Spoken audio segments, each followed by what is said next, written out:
The prophesied Antichrist will rule the world from Jerusalem. You can see what it says here on this coin. And he charged me to build him a house in Jerusalem.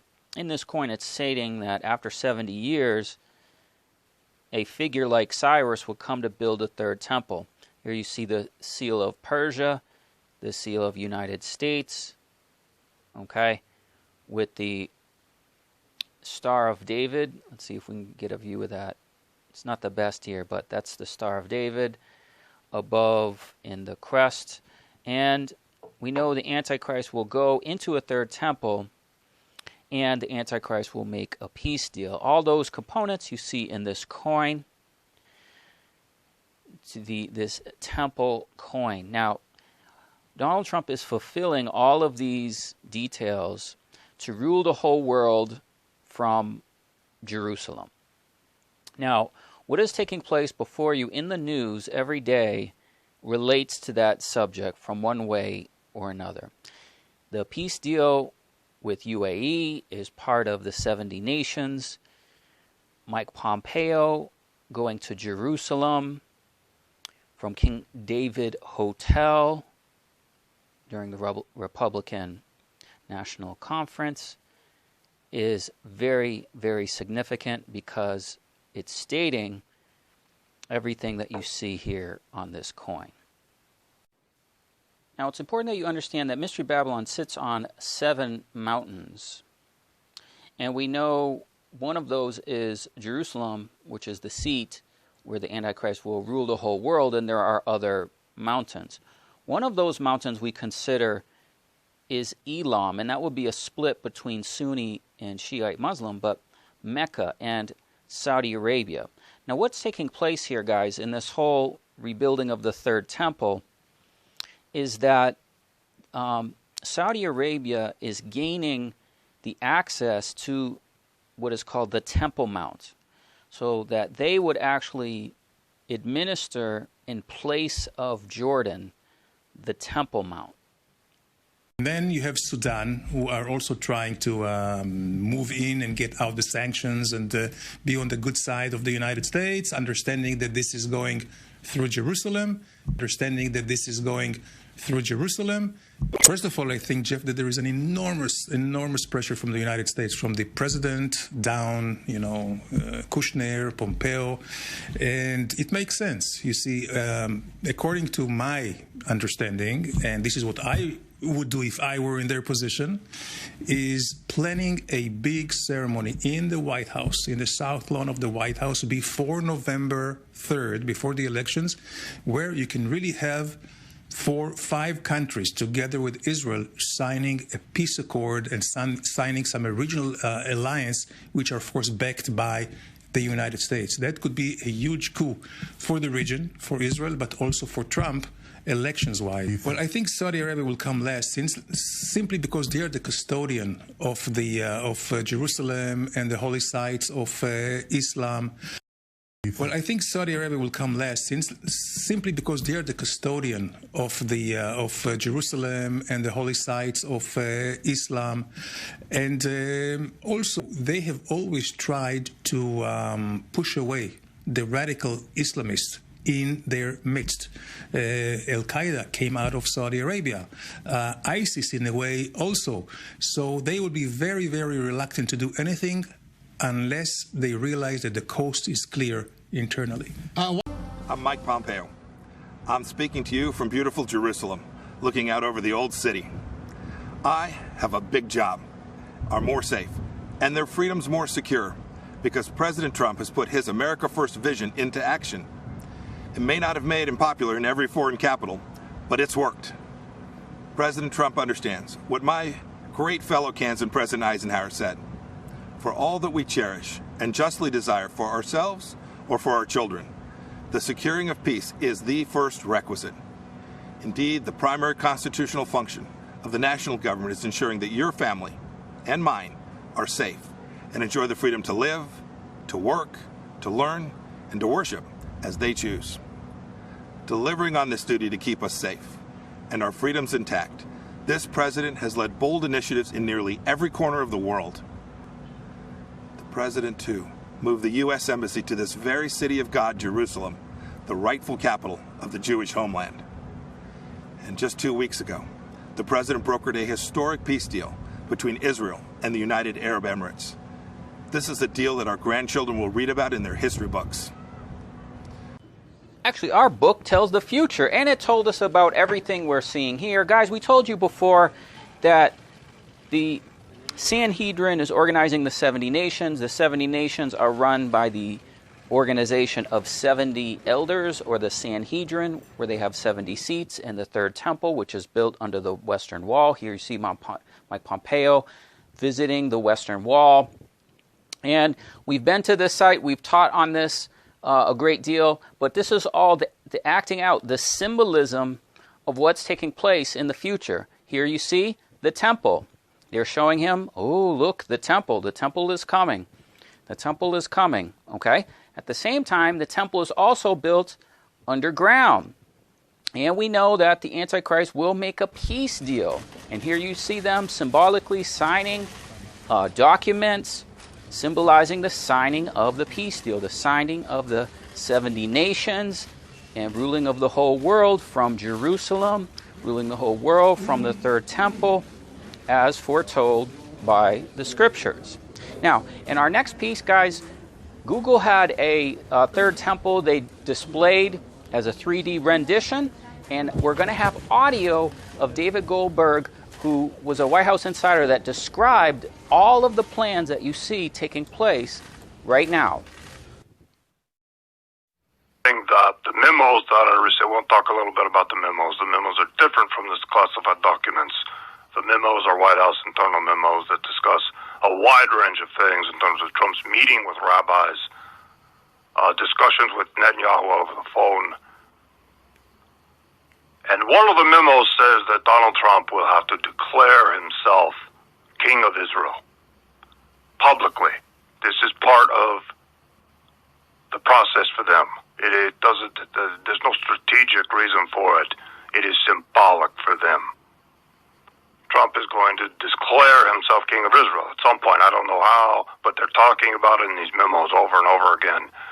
When he's going to do it, why they want him to do it, which again is symbolic. It has no strategic purpose, apparently. It is part of the process of the end game, basically, is what I'm saying. So we will see if that happens or not. It sounds ridiculous. I can't imagine him actually saying it. But maybe he will do something like that. We will look out for that in the coming months. Based on my reading of the classified documents and the memos, so much of what is going on is planned. They've given people the impression that Trump has brought chaos to politics, but it's actually the opposite. It has been planned. Donald Trump's allegiance is to Israel. He's not only a Jew, he is a Freemason. They have promised him, his daughter, the sons, will enjoy very high-level ranking within the world government that they are forming, the capital which will be Jerusalem. So that is why Trump is so dedicated to following the script, while performing the way that he does. It appears to be very authentic to his followers. Everything he's done, talking about the wall to the fake news, was scripted from the beginning at around 2014 and 2015. And according to some of the memos I'm reading, he loved it. They introduced all of this to him and he loved it. They told him the plan. You're going to become president. You're going to say this and this and this. He loved it. He's already a little bit of a racist. He's already predisposed to some of this rhetoric. So he loved it. He jumped on board. And they promised him great things, especially for his family, if he were to follow through on these things and simply follow their script. And he does have leeway. He has leeway to say many things that he wants to say. He has a lot of fun doing this. But he does have script writers and Stephen Miller. Stephen Miller has a big role in all of this. He is a dedicated Zionist. He has a lot to do with a lot of this. If you want to go down the rabbit hole, if you want to find out who's really behind it, Stephen Miller is a big part of it. Because it's becoming a problem, and it has been a problem for a few years, and this is their solution to it. In addition to that, they want the world government, they want all of these plans to move forward. They cannot have opposition, because the things that are going to happen are going to be very, very radical. You're going to see the dissolution of the United States of America. You're going to see world leaders and the media endorsing something that is so crazy, and that is the dissolution of the United States of America and the endorsement of a world government seated in Israel. A lot of Americans aren't going to accept that, but they have to eliminate the people who are going to call out what's really going on. From my reading of the documents, how they're going to roll all of this out and justify the dissolution of the United States and many other countries as well, it appears their plan is to do all countries at once. Is going to be under the cover of financial collapse. Well, we have to do the world government. We're all going to die because the financial system is broken down. That is something that is talked about in the classified documents. That ultimately will be the cover story after they do the purge and eliminate the dissidents, the people who are woken up to Zionism. There will be a total financial meltdown, and they will say, look, we have to do the world government. We have to come together. We have to create this new currency. We have no choice. The chaos is too serious. It'll be probably 6 months of complete financial chaos. Food shortages, rise in crime, many, many people will die. Millions and millions of people will also die from this. And then they will justify it and say, look, we have to do the world government. The new start of the redemption. And we hope that next year or even before, we will be on the Temple Mount. The law will come from here. All the 70 nations, they will have a seat in the court, and the law will be the law of the Bible. And maybe this year, in 4 days later, the representative of the groups of the Israelites will come with their lamb to the yards of their temple. We build a kosher altar and start all the ritual of Pesach. Here you can see sacrifices taking place, and you may ask, what are the 70 nations? The 70 nations is an organization by the Sanhedrin to rule 70 nations of the world, to replace the United Nations. There you see Nikki Haley on a coin they minted with the United Nations behind them and an altar on the right. So remember, he said they would have an altar. And this is to replace the United Nations so that the old world order of the United Nations would go away, and then everything would run out of Jerusalem. And there would be 70 nations thus represented. The Antichrist would rule over in Jerusalem. Now, the 70 nations are also supposed to build the third temple. Okay? And you see all this symbolism of the third temple. And many of you ask me, well, where's the third temple, Leland? Is it on the Temple Mount? Is it this thing underground? Guys, we don't know. It may be a temple like the white one you saw there. It may be something underground. We're going to give you all the information we know. But there are changes taking place with the peace deal and the Temple Mount area. The administration of that is going to Saudi Arabia, that they would administer the Temple Mount area. We began to see reports about Saudi Arabia being in secret talks with Israel over the control of Al-Aqsa Mosque. Now, this is the Temple Mount area, and it was controlled by the Jordanian Waqf since 1967. But here you can see Israel and Saudi Arabia have reportedly engaged in secret meetings since December regarding Saudi's representation on the Islamic Waqf Council at the Al-Aqsa Mosque compound. The Islamic Waqf Council is a Jordanian-appointed body overseen by the Muslim sites in Jerusalem. Okay, so talks have been in place based on U.S. Donald Trump's controversial Israel-Palestine plan, the deal of the century. So you can see that the talks have taken place, about changing the administration of the Temple Mount.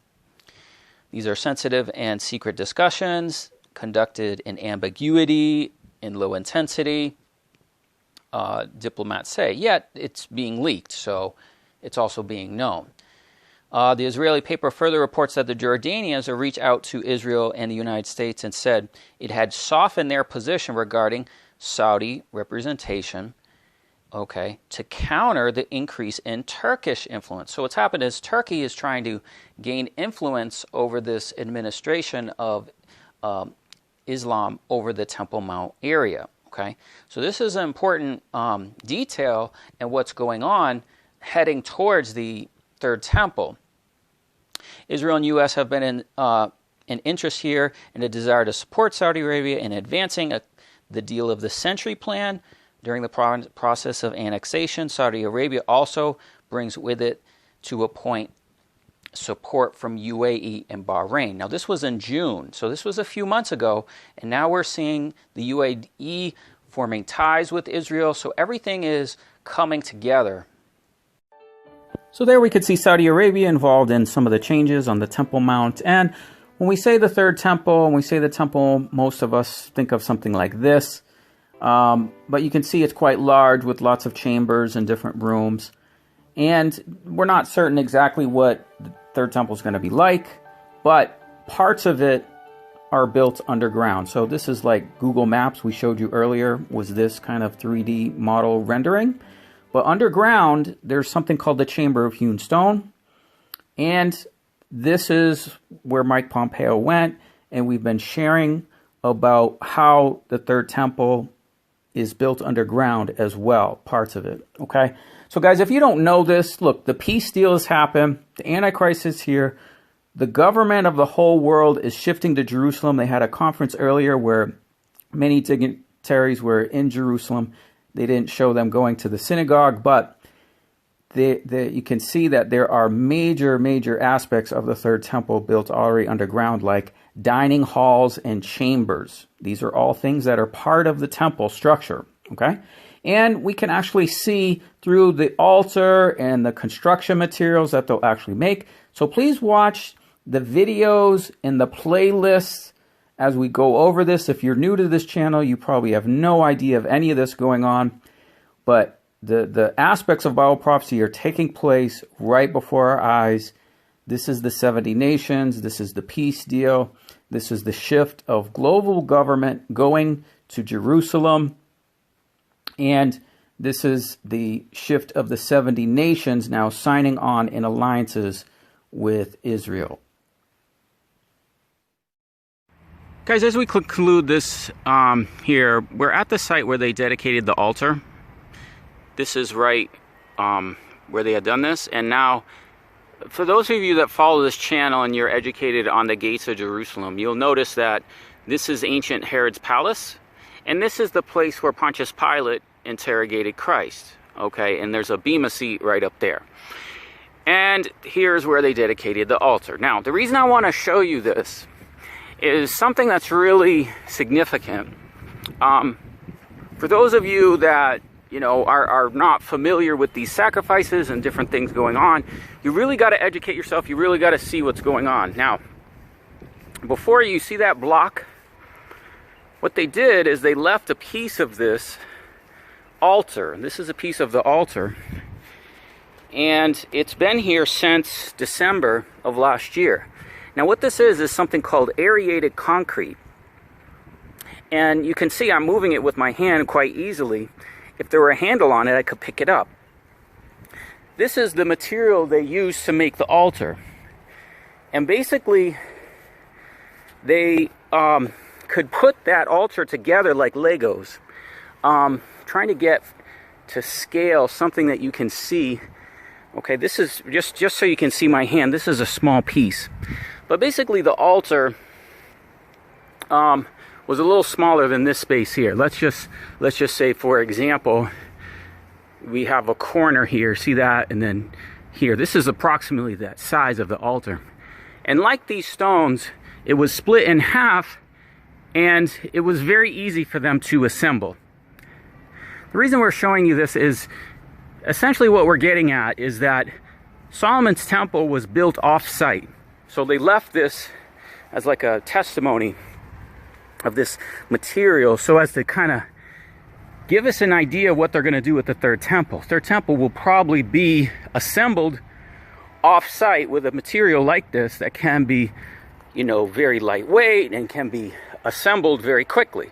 Okay, so I just wanted to show you this material, show this stone, because they left this here to give us an indication of what, you know, how the temple is going to be built. It's not going to be built out of actual stone like this. It's probably this material here, aerated concrete, assembled off-site, and then within a very, very short period of time can be assembled wherever.